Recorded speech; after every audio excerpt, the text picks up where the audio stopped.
Fala galera, sejam muito bem-vindos a mais um Triplo F. Hoje eu quero falar rapidamente com vocês a respeito da série Solar Opposites, que chegou no dia 8 à plataforma de streaming Hulu. E eu queria falar um pouquinho a respeito do que levou a série a ser feita e também do que eu achei principalmente do primeiro episódio. Então, vamos lá!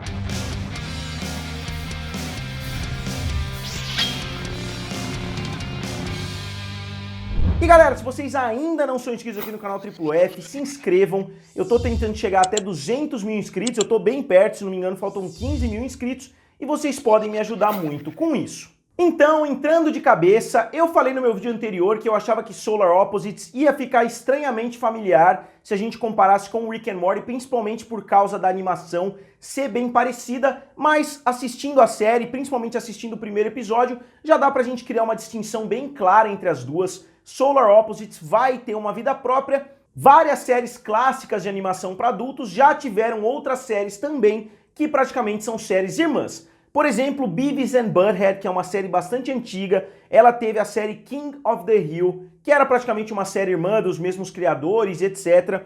Depois a gente viu, obviamente, Simpsons, Futurama e Desencanto, agora mais recentemente, que saiu na Netflix. A mais óbvia de todas elas, que inclusive se passam ali no mesmo universo, que é Family Guy, American Dad e The Cleveland Show. E até as mais recentes, que eu sei que muitas pessoas não vão concordar, que são, entre aspas, séries irmãs, Adventure Time e Midnight Gospel, que são do mesmo criador e tem algumas semelhanças ali em termos de animações, mesmo que sejam séries mais distintas do que essas outras que eu citei até o momento. E agora a gente tem Rick and Morty e Solar Opposites. Então, essas semelhanças em termos de animação não é nada novo, mesmo que as duas séries não se passem no mesmo universo. E pra gente entender por que Rick and Morty pertence à Warner, ou seja, que é dona do canal Adult Swim, e Solar Opposites está sendo produzido pelo Hulu, na verdade está sendo produzido pela Fox, que pertence à Disney. Então por que uma série do Justin Roiland pertence à Warner, enquanto a outra pertence à Disney? E eu acho bem simples da gente arrumar uma explicação de por que cada série está de um lado, é só a gente olhar as datas. Se a gente olhar, a série foi autorizada pelo Hulu em agosto de 2018, que é justamente o período em que tanto Dan Harmon quanto Justin Roiland estavam em guerra ali com a Adult Swim, renovando o contrato e etc. Eles não tinham chegado a uma conclusão ainda se ia ter uma quarta temporada, se eles iam renovar por mais 70 episódios, etc. Então foi no meio daquele hiato enorme.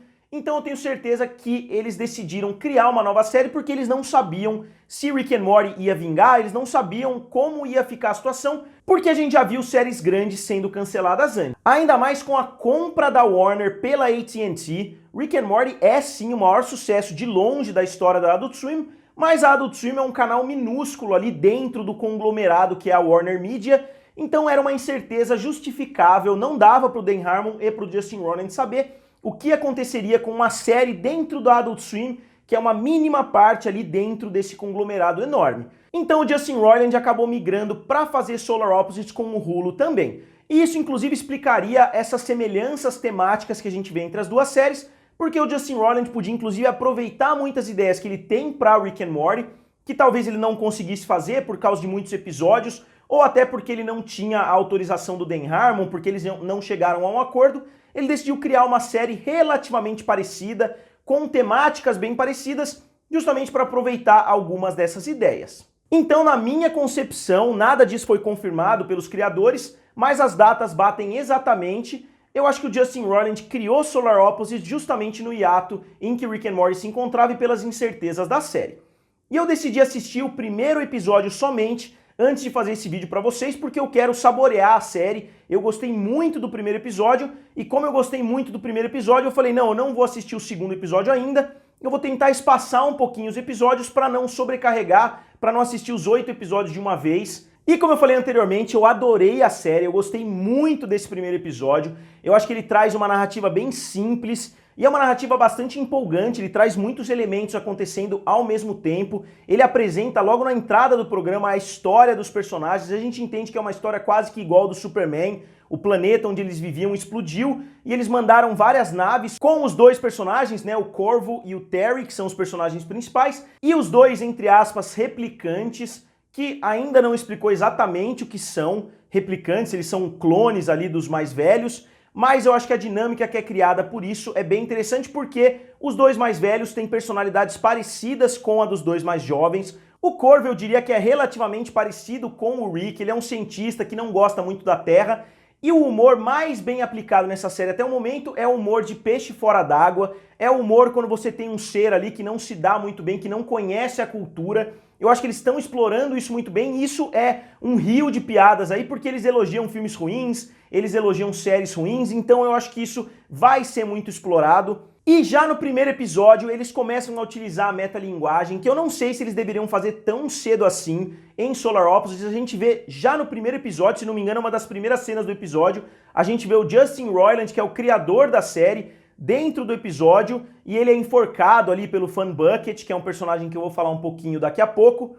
Então não sei se eles já deveriam entrar nessa onda de quebrar a quarta parede e começar a falar da própria série. Eles até fazem isso em alguns outros momentos do episódio, então não sei se eles deveriam fazer isso tão cedo assim. E a gente vê também algumas referências ao Rick and Morty no decorrer do episódio. A gente vê claramente ali o portal da arma de portais do Rick. Não é nesse mesmo contexto, obviamente, mas é exatamente o mesmo portal. E no decorrer dos 8 episódios, provavelmente a gente vai ver que a trama, né, que o grande arco da temporada vai ser essa missão deles de consertarem a nave para talvez ir para outro planeta, porque eles odiaram a Terra, mas conforme eles começarem a gostar da Terra, talvez eles decidam ficar. E é uma trama que para mim me lembrou bastante a série, se não me engano, Contos da Arcádia, que é uma série do Guillermo del Toro para Netflix, que traz uma temática relativamente parecida, só que ao invés do planeta explodir, ao invés de acontecer uma catástrofe, é um governante novo que toma o poder do planeta e eles acabam fugindo. Mas as duas são bem semelhantes à história do Kal-El no Superman.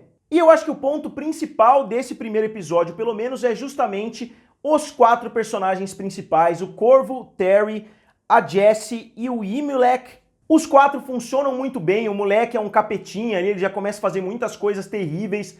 A irmã, que eu não sei se é exatamente irmã dele ali, confronta ele em alguns momentos, mas também não vai literalmente contra, eles acabam fazendo algumas coisas juntos.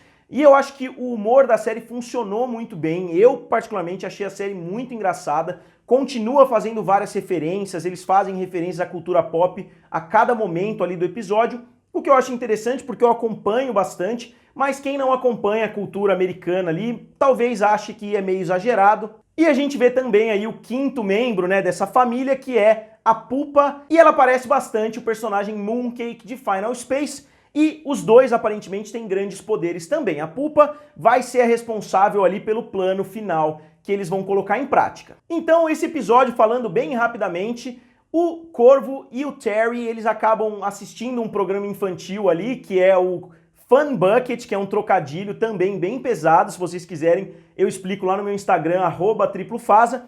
E o Fun Bucket é um programa de criança, é tipo um Barney ali, e ele sai causando terror nas ruas e etc. Só que o Corvo e o Terry acham que ele é realmente uma pessoa de verdade, assim como o Terry acha que Friends, que Frasier, que várias dessas séries são reais também. E eles decidem ir no shopping para encontrar o Fun Bucket, e quando eles veem ali que é só uma criança fantasiada, eles decidem criar o próprio Fun Bucket. E eles criam, e o Fun Bucket começa a pensar por si próprio, ele começa a ter a própria personalidade, ele decide se distanciar dos dois, e ele acaba se aproximando de um casal, acaba ficando amigo de um casal, e se afasta completamente dos dois, e eles decidem criar um novo Fun Bucket, só que mais obediente, ele sai completamente errado, e os dois acabam se misturando, acabam virando ali uma criatura gigantesca, destruindo a cidade toda, que é uma história muito interessante, até o final é muito legal, eu não vou falar também exatamente o que acontece no final, e enquanto isso a gente vê uma história B envolvendo as crianças, e elas sequestram, elas diminuem uma colega de escola, e levam para casa, começam a fazer experimentos, começam a botar essa menina num labirinto e etc. E é interessante a gente ver que no primeiro episódio de Solar Opposites e no primeiro episódio de Rick and Morty, a gente vê um bully, né? A gente vê um valentão da escola se ferrando. A gente vê no primeiro de Rick and Morty o valentão sendo congelado e sendo destruído ali, e a gente vê nesse episódio que eles acabam fazendo ali uma atrocidade muito feia com essa menina no final do episódio. Então, além dessa história, a gente vê também várias pequenas referências, como eu disse. Se vocês quiserem que eu faça um vídeo a respeito de todas essas referências, digam aqui nos comentários. Então, uma pergunta que muitas pessoas fizeram para mim no Instagram, se eu gostei de Solar Opposites. Eu gostei muito, eu adorei, eu achei um primeiro episódio praticamente perfeito. Eu não sei se o restante da temporada vai ser nessa mesma qualidade. Eu não li nada a respeito da série, eu não vi nenhuma crítica a respeito, porque eu quero assistir espaçado, como eu falei. Eu tô assistindo agora a série do Michael Jordan na Netflix, que é um episódio por final de semana. Na verdade, são 2 episódios por domingo, e eu gostei muito. Fazia tempo que eu não ficava animado para assistir uma série por final de semana, como eu tô agora com Rick and Morty e com essa série do Michael Jordan. Então eu vou tentar criar esse efeito com Solar Opposites. Quando me der muita vontade de assistir um novo episódio, eu vou lá e assisto. Talvez eu assista um esse sábado ou esse domingo e traga um vídeo novo para vocês também. E a única coisa que eu achei ligeiramente negativa, que na verdade não tem nada a ver com a série, sim com o seu lançamento, né, com a sua data de lançamento, é o fato dela ter sido lançada simultaneamente com Rick and Morty. A gente ficou tanto tempo esperando a nova temporada de Rick and Morty chegar, e agora que ela tá aqui, a gente tá vendo Midnight Gospel, a gente tá vendo várias outras séries animadas saindo nesse mesmo período. Obviamente é legal, a gente tem mais conteúdo numa época como essa, numa quarentena, mas eu espero que, se as duas séries forem continuar acontecendo simultaneamente, que uma série seja lançada numa época e a outra seja lançada em outra época, justamente para a gente ter esse gostinho, porque são duas séries com temáticas parecidas e com sabores bem parecidos, justamente por serem do mesmo criador. E outra coisa que vai ficar faltando, infelizmente, é um crossover ali entre as duas séries, assim como a gente vê entre as séries Family Guy, Cleveland Show e etc, porque elas não se passam no mesmo universo pelo fato de não serem da mesma empresa. Então só vai ficar faltando isso, porque seria muito legal a gente ver um crossover entre as duas. Então galera, eu realmente recomendo Solar Opposites para vocês, e eu queria saber se vocês já assistiram a primeira temporada ou se vocês já assistiram o primeiro episódio e o que vocês acharam. Digam aqui nos comentários, curtam o vídeo e se inscrevam no canal. Valeu e nos vemos em breve.